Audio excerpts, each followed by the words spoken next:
السلام عليكم، نتمنى تكونوا بخير وعلى خير. اليوم ان شاء الله غادي نشوفوا من عجينه ديال صابلي. غادي نخرجوا جوج شكيلات بجوج نكهات اللي هما مختلفين. صابلي اللي غيولي معتمد ان شاء الله عندكم، يعني ديروه ما تخافوش منه يتجمع في الفران. كيحافظ على الشكل ديالو. غادي نشوفوا كذلك التعليكه اللي كتجي اكثر من رائعه، فتبعوا معايا الفيديو من الاول حتى الاخر. وبسم الله على بركة الله. هنايا في واحد القصريه درت هنا عندي ربعه ديال الزبده. من الاحسن تكون زبده حيوانيه، يعني كتعطينا واحد المذاق زوين في الصابلي. درت معاهم قبيصه ديال الملحه. غندير جوج كيسان، يعني كاس ديال سكر سنيده وكاس ديال السكر كلاصي. يعني كنخلطوهم باش ما كيجيناش الصابلي الا درنا سنيده كيجي مقرمش بزاف، والا درنا سكر كلاصي كيجينا عاوتاني رطب بزاف. يعني كتخلطوا باش هكا كيكون توازن. كنخدموهم حتى كتولي عندنا الزبده على شكل بوماد. من بعد غادي نزيد نص كاس ديال زيت نباتيه. بالنسبه للناس اللي بغات تخدم بالزبده يعني المارغرين، فكديروا كاس ديال الزيت. زدت عليهم جوج بيضات وكنخلط كل شيء حتى كيولي عندنا على هذا الشكل هذا، يعني على شكل بوماد. من بعد هنايا غادي ندير جوج نكهات. فانا قسمت يعني ديك هذا الخليط هذا ديال الزبده المكونات الاخرين لجوج اجزاء. واحد هنايا غادي نسمو بالكريمه ديال اللوتيس اللي خلطتها ولات على هذا الشكل. ممكن ديروا البخاليني، يعني لكم الاختيار. خلطتها مزيان حتى اندمجات. من بعد غادي نبدا نزيد في الطحين. بطبيعه الحال اللي كنغربلو وكنجمع غير برؤوس الاصابع. يعني راكم عارفين الطريقه ديال باش كنجمعوا صابلي ما كيتسدلكش، فقط برؤوس الاصابع، وما تدخلوش فيها الطحين بزاف باش ما كتنشفش وكتجي يابسه. من بعد ما خلطت كل شيء، فغادي نديرها في واحد البلاستيك ونديرها في الثلاجه حتى كتبرد. وبالنسبه للجزء الثاني فهنايا غادي نسمو بالكوك. درت هنايا 3 ديال المعالق ديال الكوك، وغادي نزيد عليهم النكهه ديال البيستاش. كيجي هذا الصابلي هذا بواحد المذاق رائع بزاف. فكنخلطوا كل شيء على هذا الشكل هذا، وبطبيعه الحال كنبداو نزيدوا في الطحين على حساب الخليط. كيف ما قلت لكم ما يكونش قاصح، يعني كيكون ارطب. كدوزو يدكم كيبان لكم بان العجين ديالكم على الشكل ديال صابلي. كيف ما كتشوفوا معايا خفيف. حتى هو غادي نديرو في البلاستيك وغندخلو للثلاجه حتى كيبرد وكتماسك هذيك الزبده.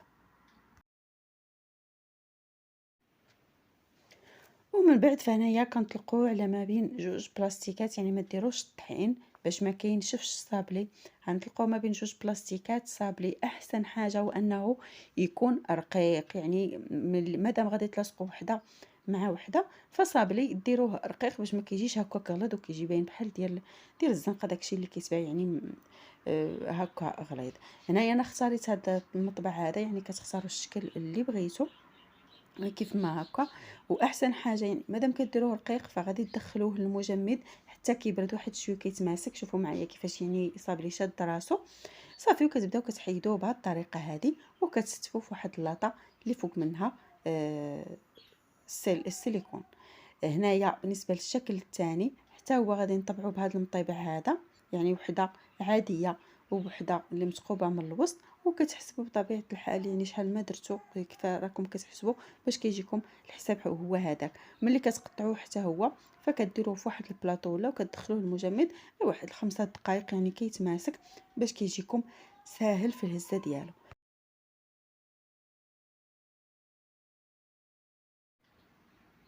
وملي كنكمل الشكيلات بجوج بهم فكنديرهم فوق هاد الطابي سيليكون هادي. الفران بطبيعه الحال بالنسبه لصابلي كيكون الفران مسخن من قبل. كندخلو صابلي كنقصوا العافيه كتكون مهيله بزاف وكنخليوه حتى كيطيب على خاطرو.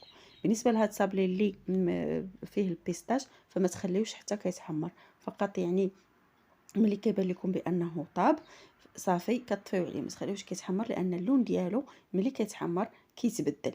بالنسبه للصابلي اللي فيه الكريمه ديال اللوتيس فكيجي اللون ديالو مذهب كيف ما كتشوفوا معايا. شوفوا معايا صابلي كيفاش كيجي رقيق، يعني ما كيتكمش في الفران، كيبقى محافظ على الشكل ديالو. بعد ما كيطيبوا هذا هو الشكل ديالهم. دابا غادي ندوزو باش نشوفوا التعليكه باش غادي نلصقوا. وهاد التعليكه هذه فغتبقى عندكم يعني لا باز غتخدموا بها جميع النكهات. هنا عندي كاس ديال العسل اللي درته في كاسرونه وخليته حتى غلا مزيان. من بعد غادي نزيد عليه قطع ديال الشوكولاط بيض، تقريبا 10 ديال القطع في كاس اولا 12 قطعه على حسب التعليكه، يعني باش تجيكم قاصحه.